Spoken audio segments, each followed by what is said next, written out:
Congratulations on your job, on your role in this, and your Thank job you. in this. And I have to ask you, first of all, how important is New Year's Eve to you? You know, actually, it is really important. Although I don't only use New Year's Eve to have my resolutions. I try and every day, as best I can, live up to, you know, the person I want to be and the things I want in my life. But then, of course, the year goes by and you think, I could do a little bit better. So that becomes your New Year's resolution all over again. But I always find it a great time for reflection. Why do you think it's such an important evening for people? Because of that. I think that, you know, we're living our life and time flies anymore, and you recognize there's so many things you still want to do in your life, and it's a time to be reflective of really how blessed we are, and if you know, your health, your family, the little things that we take for granted every single day. Yeah. What is it like to be in a Gary Marshall ensemble like this? So fun.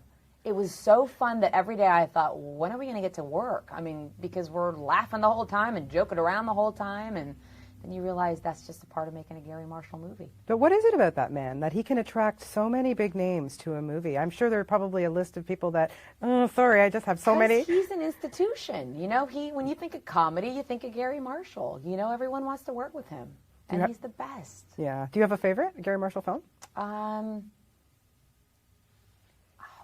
There's so many. Maybe Pretty Woman?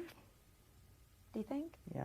Yeah, is that your favorite too? I really like that one, but you know what? I'm a sucker for the Princess Diaries. I love those movies. Like, yeah, he's made so many good ones. It's hard to pick. It is hard to pick. Flamingo Kid was also a really good one. Yeah, that's a good call. Yeah, that was a really good one. So you're on this set, and your character Claire is somebody who really, man, does she ever have the pressure on her shoulders? And you know, when we watch the ball drop at our comfy homes or whatever, or you're there, you never think about what could go wrong. So there obviously must be somebody that you had to talk to find out the behind-the-scenes scoop. I always say that being an actor, I get to learn all these things that you would have never known had I not been an actor. And it's crazy to think that I just took it for granted. You think New Year's Eve, ball drop, of course.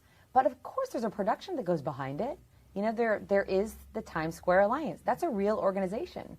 And I got to meet a couple of people who work there, a couple of women, and pick their brains, everything from what shoe they wear on the day to be the most comfortable and the most, you know, and be stylish because you never know when you're going to be on TV, to staying warm, their biggest fear of the night, their biggest excitement of the night.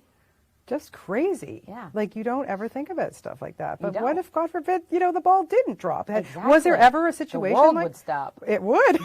No, but did they ever tell you that there was a situation where it was close to something like that? No, they do worry about it, but I think they've done enough tests leading up that they're pretty sure. Everything goes pretty smooth. Yeah. I mean, you know. But the ball's huge in person. It's huge. Yeah, like, what is it, 3,000 lights or something? I can't remember the statistics on it, but it's amazing. Yeah, that's one of my lines in the movie. You'd think I could remember that. Hilary, I think you've done a few things since, so it's okay. Thank you. No problem. You have to watch the movie to get that statistic. Exactly. We'll